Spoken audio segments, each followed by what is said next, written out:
Well, I'm here with someone that I consider a friend, Anna Panici. Some people in the Burning Man scene might know her as Anna Bliss, and there's a good reason why she has that name.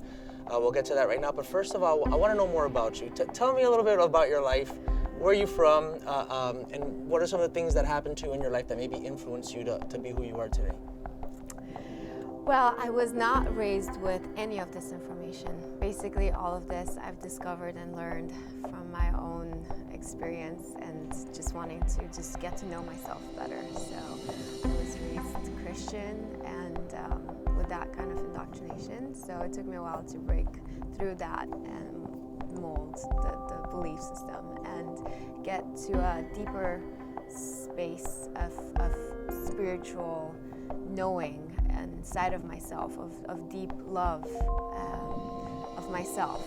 And so through that journey of self-realization, seeking enlightenment, truth, knowledge, wisdom, I got to a place of just love, you know, that's the truth, that's the essence that I found so far. And on this journey, I became a hypnotherapist and energy healer, Reiki, theta. I'm a manifestation coach, so I've been also not just spiritually looking for tools to bring about happiness in my own life and others, but also how do we ground it into a physical, material state of being, not just being out there, leaving the body, leaving our lives, going into, you know, like the spiritual state, but how do we incorporate that here in tangible form? How do we make our lives better? How do we make our relationships better? When I was young, I went to Raised in the 90s, you know, when it was new and when it was still like kind of hippie-ish and trippy-ish, and then it kind of took a dark turn later on. And then I took a dark turn, and maybe not because of that. I kind of was running a parallel. And then I kind of came to California from Miami. I always say Miami is a place with a lot of spirit, but not a lot of spirituality. Let me say that again. I always say Miami has a lot of spirit, but not a lot of spirituality. When I came out here to California, I started going to Bhakti Fest, where I met you, and that's very spiritual festival. But then there's other ones that combine that with more of the rave elements, like Burning Man and Lightning in a Bottle. And you know, I saw that there was a certain coolness to self-realization. Yeah. You're also from that scene, the Burning Man scene and all that stuff, and you have a very beautiful profile and status as someone who kind of gives everyone a good buzz when you're around, right? How did that scene help you develop? Was it a scene that you got into first to have fun? I mean, first I got into Coachella and into raves the same way, as just wanting just to explore myself and the music. I mean, to me it was all about the music. I love electronica, dubstep, house, all of that. It just vibrates my body, and I love dancing and connecting that way. And I feel like that's very spiritual to me. It's been actually a very spiritual journey. Well, before we get to like some of the things that I've experienced, and I don't mind talking about them if you don't mind talking about them, when did you become a therapist? At what point did you realize I'm resonating with this stuff? I think that I have a gift. I'm going to become a professional at this. At what point? I honestly, probably when I wrote the book, like really, you know, anchored this in and kind of dedicated myself fully to this. What is it that you do during the Reiki sessions? What are you going through in your mind or in your heart that is, you know, peeling off these layers of negativity? Well, specifically when I do Reiki, I go in theta, and I pretty much wouldn't say leave my body, but I just open myself to receiving this light, this universal light force that flows through me. And I receive that also when I'm in deep meditation, when I'm doing yoga, breath work, when I'm practicing loving kindness.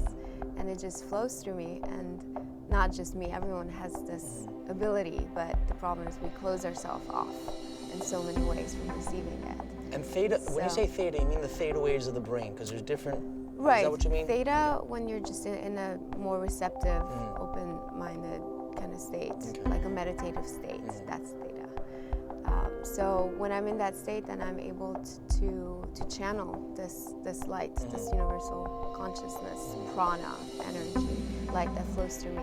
And it feels amazing, not just to you or to the person receiving, but to me as well, because I get out of my own ego mind and out of my own thinking and thoughts and routine, habitual thought pattern, but just able to just be in this amazing state that I call bliss. And it feels amazing.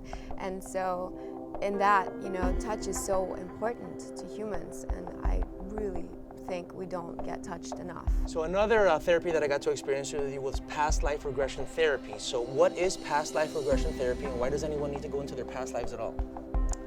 Well, past life regression therapy is basically going to the deepest places in yourself, in your mind, in your subconscious mind, that hold all the memories from this lifetime and your previous lifetime, from being in the womb to other lifetimes, which we carry deep in us, in our DNA. These traumas that we suffered in past lives, and the emotional imprints, they get lodged, they get locked into our spirit, our soul, that carries through from lifetime to lifetime.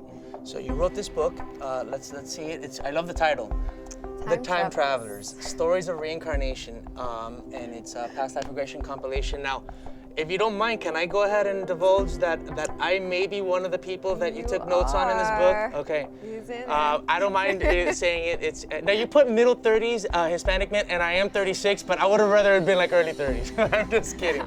When we did it, I was also wondering, is she going to get me into, because when we've done Reiki, I've gone and journeyed, like where I wake up and I'm like, I'm in a Reiki session with that, because you go there, but you don't necessarily, take me anywhere in terms of asking me questions or trying to lead me anywhere into my soul or whatever you want to call it. But you got me to a place where I was saying things, where I wasn't sure if it was my imagination coming up with it, but it was coming up with it so quick and so real time that it wasn't like I was thinking it up. It was just, there was always an answer as soon as you asked me. There was always a vision as soon as you asked me. And some of the things that I saw were pretty vivid. I saw myself in two different lives. One as a woman in ancient Rome or Greece. I couldn't really tell, but it was that kind of environment. And it had to be before the Middle Ages, 300, 400. It was almost like I felt like I was with a bunch of like pre-Christians, like when Christian was like underground, when it was like the followers of Jesus and they were being persecuted, and it was and like there was this just tribe trying to stay together and trying to maybe push the movement. I don't know, and I think that I was the woman that fell in love with the leader of the group, but he went off, and I guess as a woman I couldn't really do or fulfill my potential as a leader, so that I was always limited by that at that time, The next life, I was a man in the 1800s, a little closer to what I am now. It seemed like I was a writer or something, somewhere in England or something, and same thing, I was kind of like getting entangled between my ambitions and who I wanted to be as a person. And when the ambitions were first, who I was as a person always faltered, always, I didn't reach up. And then I see that in my life now, So, and I've been able to deal with that, knowing that there's a balance I gotta keep. You were very brave.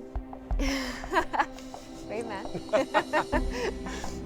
It's usually, when it comes to this stuff, I think the women are more braver than the men. But slowly but surely, guys are dropping the ego. Really? No, it's very equal. I'm gonna say this. It's 50-50, and it doesn't matter. Age doesn't matter. Gender, race. It's like everyone kind of has the same kind of fears about it, but it's just amazing. I mean, it does require courage to go there, and there's that element of what if I'm not going to see anything, but you went there. Well, listen, let everyone know where they can find the book and how can they learn more about you if they're in the LA area. If they want to do a session with you, if you want to go ahead and give them websites and any other information. My book, Time Travelers, Stories of Reincarnation, can be found on Amazon.com, and it's also available in Kindle edition. My office is located in Los Angeles on Pico Boulevard, West LA, and my website is www.livebliss.com, and my name is Anna Maria Panici. I also go by Anna Bliss. It's my Burning Man name. I resonate with Bliss, so it makes sense. Well, listen, when people talk to you and do work with you, they resonate with Bliss too.